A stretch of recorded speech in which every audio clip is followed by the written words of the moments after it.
class history and all the memories we've made together, we move forward thinking about the lives we will lead for ourselves and all of the new experiences and exciting adventures that lay ahead.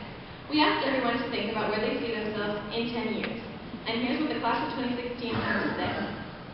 In 10 years, Christina Bruce sees herself in the FBI's Behavioral Analysis Unit, living her dream as a forensic psychologist, happy, healthy, and still as eager for adventure as she is today. Tatiana LeBlanc sees herself married with 2 kids, hopefully a boy and a girl, and a teacup French bulldog puppy. She wants to exist in a beach house on the shores of South Carolina, working as a grief counselor for families dealing with addiction and recovery. Carly Jilton will be quiet. Brooklyn Lozman will be saving people's lives. Clay Richardson will be a successful mechanical engineer with a lake house and boatloads of cash. Caitlin McCash will be saving lives in an ER and paying off tons of student loans. Sophia Weatherby will be hunting wolves in the Siberian tundra. Ashley Elan will be a dog mom to her 5 rescue dogs and working to save animals. James Walker will be living in a house with a couple of friends making good money as a mill. Troy King will be stationed on Luke Air Force Base in Arizona, doing a job he loves within the military. Allison Osborne will probably still be watching Peter Pan in her bed with her 84 dogs. Jason Susie will be in the Marines or working as a state policeman. Rashad Duncan will be changing the world one day at a time. Joey Geiser will be anywhere but Australia. Why? Spiders. That is why. In 10 years, Emily Pierce will be coming to a bookstore near you. CJ Christensen will be trying to genetically change his hair color. Haley Picano sees herself as a YouTuber or game designer in California. Liz Wilson will have a steady, stable job with a decent house, a nice car, rocking life, with tons of animals. Alex Temple will be settled down with a family.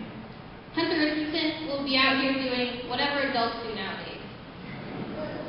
Kelsey Monette will be stressing about the next 10 years.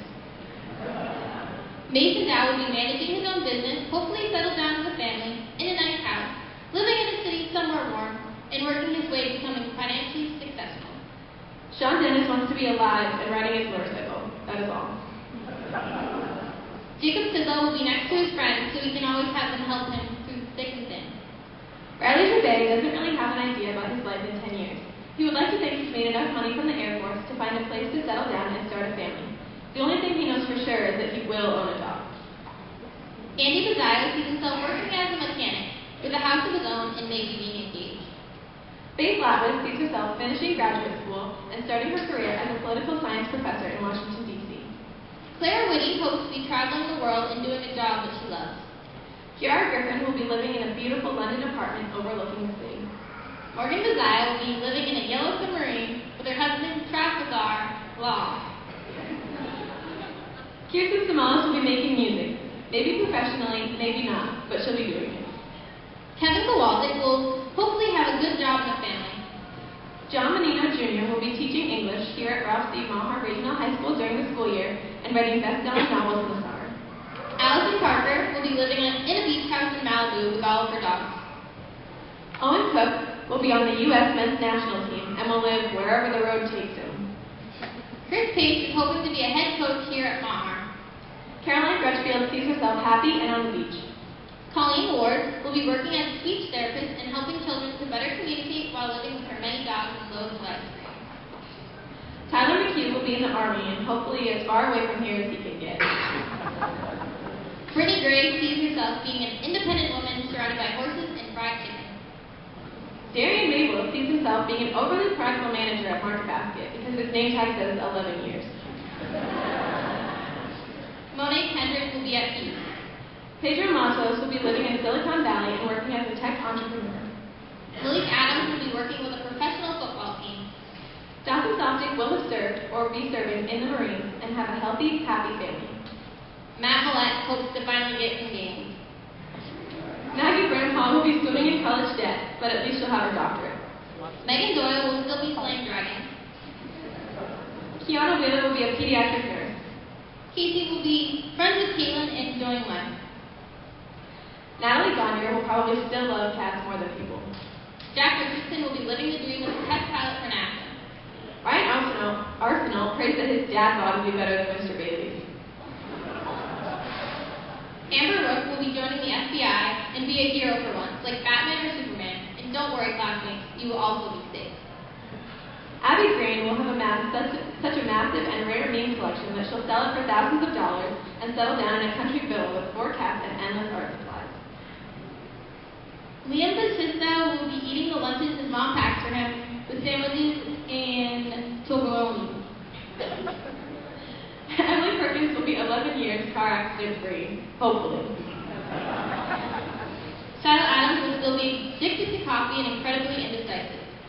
Trina McNabb sees herself as an official nurse, taking care of people at a wonderful and caring hospital. She also hopes to be starting her own life and family. Austin Babineau will be changing the world of chemistry and physics forever. Muhammad Khan sees himself successful in the business world and not having to ask his mom to help him with his laundry. Caitlin Pitt will have a stable job with a big family.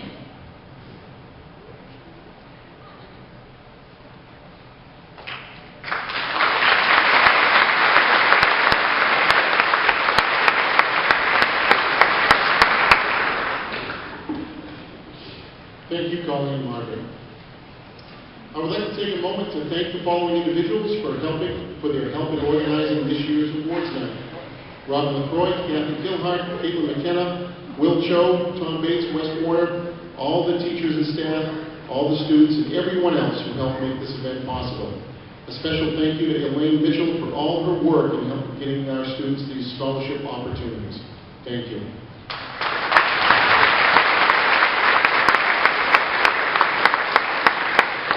To conclude this evening's ceremony, it gives me great pleasure to welcome the president of the class of 2016, C.J. Christensen.